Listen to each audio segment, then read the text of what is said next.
Welcome to the Inner Knowing podcast, where we trust ourselves, we move from intuitive flow, we tap in. I say something different every time. I'm Erin Rogers, I'm your host. I am an intuitive mentor, psychic, channel, sometimes medium. And I wanted to talk today about, yes, I'm Canadian, why intuition is so important. So I think intuition sometimes feels like it's fun and it should be cool or helpful, but there's so many perceptions around intuition that sometimes I'm like, this is insane. Because intuition is innate to you as a human. Everyone's born with intuition.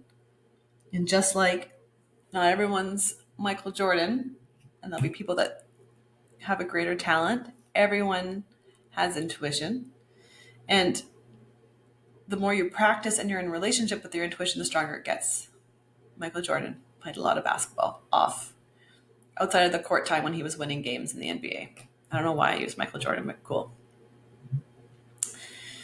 But the reason intuition to me is so important is because it feels like such a radical act to learn to trust yourself, to hear your own inner voice, and for your body to be able to figure out what's happening in the world outside of the mental thinking that goes on, the egoic mental thinking that's taking in limited information that's often provided to us by sources that have ulterior motives. Ooh. And so intuition gives you the opportunity to intuitively think for yourself, for you to be able to be open, have a wider perspective, and take in information from a regulated state, meaning you're not dysregulated, stressed, fearful, just trying to survive. You're relaxed. You're in the moment. You can take in all this information and then decide what's best for you. And it's a radical act in a time where we consistently being asked to blindly follow information that comes from edited sources, that, AI is out there. Oh, shit, AI, we got to get really good at intuition, to be honest. AI is about to get crazy. And so while intuition feels like a nice to have, in my opinion, it's a must have. If everyone else is operating with their five senses and you can access your sixth sense, why wouldn't you? Why wouldn't you want to be tapped into that? It's already happening around you. The science is there. Energy exists. Our physical being is bumping into energy all the time, far greater than our thinking mind can process and understand. So to be intuitive is literally to have access to more, to have access to the unseen, the unknown that's all around us. It's already happening for you. So why don't you create a system where you can receive clearly and then you can move with the energy that's around you? It sometimes feels to me when people talk about it like it's this magical, mystical, otherworldly fantasy fairy tale. It's not. If you can walk into a room, you can, cut the tension with a knife. If you have a gut instinct, if the hairs raise on your body, the hairs didn't raise on your body because you had a thinking thought.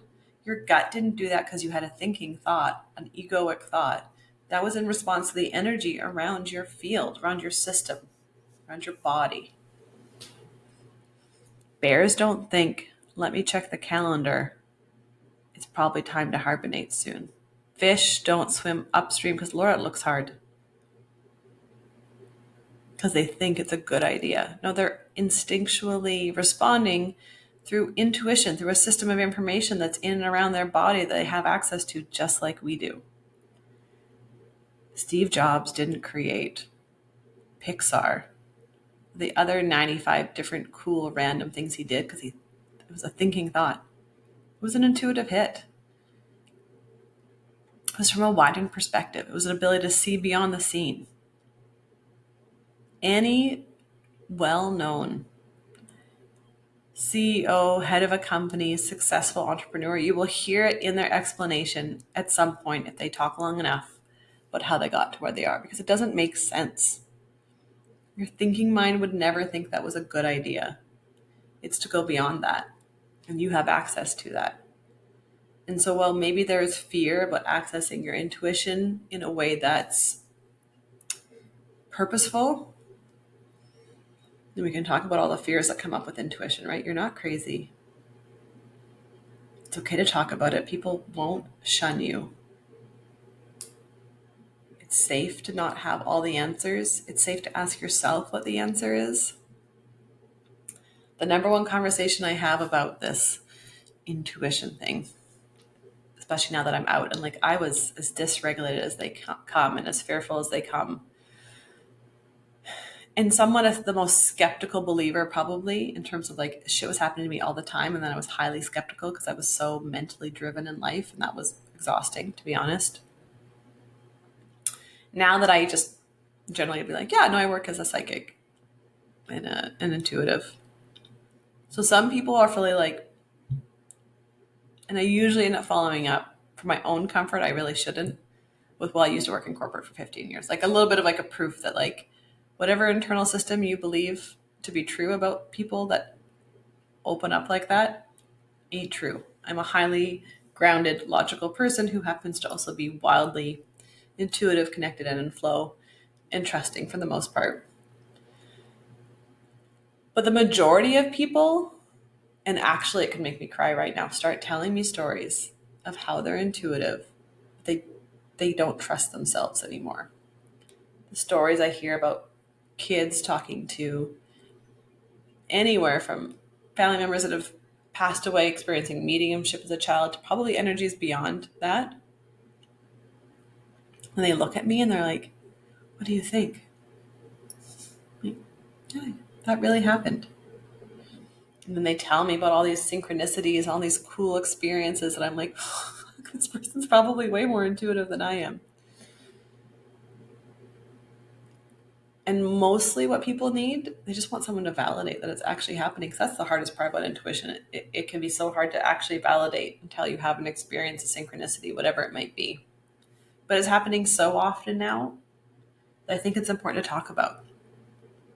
But it's okay if your parents couldn't validate you. It's okay that they actually maybe discouraged it.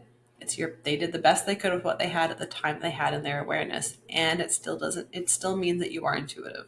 It still means you had those experiences. You still had all those things happen to you, and it's just the way the path unfolded. But I need you to start validating your own intuitive experiences. I need you to start believing yourself, because the pain of not believing yourself is some of the greatest pain I see in people. Unprocessed feelings, unchased dreams, just gaslighting themselves and their own intuition. It creates so much pain that I see in people when they come to tell me these stories. And I'm like, yeah, those things are really happening for you. And it's going to come in your own personal intuitive flavor. So some people are so claircognizant. Claircognizant is knowing beyond the known. And you'd be like, how did you know that? And they go, I don't know. Some people that are really not comfortable with it get wildly defensive, and that's hard to watch. But people that have found some peace are kind of like, oh, I don't know, it just came to me. It's to know something beyond what you should know, greater than your own knowing. And it usually drops in, and it's quick, and it's clear, and it's like somewhat concise. Claircognizant. Clairvoyant, you can see beyond the scene. We're going to do a whiteboarding exercise. They've already visually filled up the whole blank board because they already see what's possible for the strategy, for the thing you're going to create. You walk into an empty room, you can visually fill the entire room with furniture in the perfect way. Clairvoyant. You can't really explain why you know such and such thing is going to look good there, but we just got to trust you. Clairvoyant. Clairaudient, which is one of my primaries, is to hear beyond the herd. So what does that mean? When I was recruiting for 15 years, I would always say, well, I'm just listening for what they do and they don't say.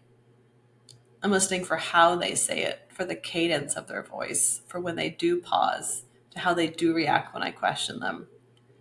I'm looking for all the like subtle cues with no training, just an intuitive knowing that this was going to lead me to figuring it out. Clairaudient is also hearing songs on repeat in like different stores. It's picking up on words. You can go into the more psychic version of that too, but clairaudient. And then there is clairsentient, which I think so many people are, because clairsentient will have like a physical manifestation that's maybe the hardest to deny. So I find a lot of people are clairsentient, but mostly because the other one couldn't be validated.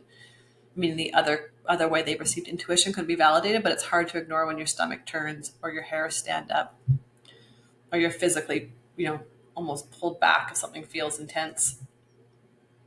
So clairsentient is to feel beyond what's right in front of us, beyond the physical senses, right? We're feeling energy.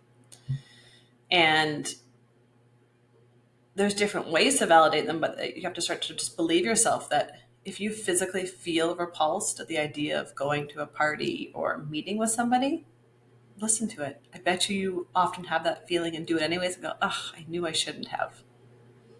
And the more you listen to the, oh, I feel like I heard this thing, I'm going to go this place, or I just had this knowing, the more you start to move with them in the smaller moments, the more trust you build, one, with your intuition, but also yourself. You also build that self-belief. You find a really beautiful path for your own decision-making process. All of that starts to feed you in a really beautiful, caring way. And so intuition is important because it's the invitation back to yourself. It's a fun way to move from your own inner truth, to hear yourself before you hear the other, to receive beyond the thinking mind, which can be a really big trickster for us, to start to move that in a way that feels authentic to you, to access opportunities that excite you on a real, true level, to stop doing what you think you should be doing, or that shoulding yourself, and start moving with what is available and best for you. Intuition is so important, and it's really cool to have intuitive moments that are fun. But I think on a greater level, it's the space that you've been looking for in yourself that you haven't been able to access. And by practicing your intuition in small increments, it'll begin to bring you into the truth of who you are. And that's why I believe it's so important.